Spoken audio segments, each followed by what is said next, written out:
So picking the right installer for the job is definitely important. You're looking at somebody that's going to be there that can give you technical advice, give you support, follow up on your system, touch base if you ever have any questions. The system design is done correctly going forward. So the install part of it is definitely a key in regards to a quality solar installation.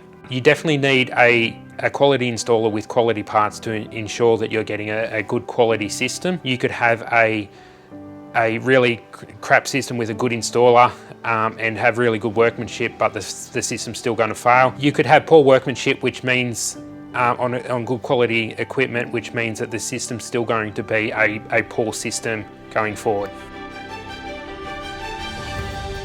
Since we're electrical contractors, we also tell the customers in regards to voltage rise calculations, work out cable sizing so they can export more power back to the grid on site.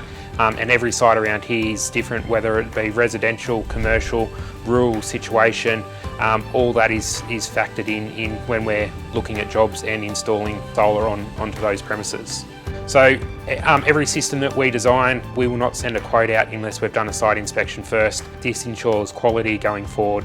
We can know if there's any TV antennas, vent pipes going forward, and we can design the system around that. We can relocate TV aerials, satellite dishes to make the system perform better, but we're aware of these situations before we go to site, so there's no variables. Most residential customers, depending on what their usage profile is and what the system design is, you'll have a return of investment of about 5 years for using a quality system, and that's something that's reasonable within the market.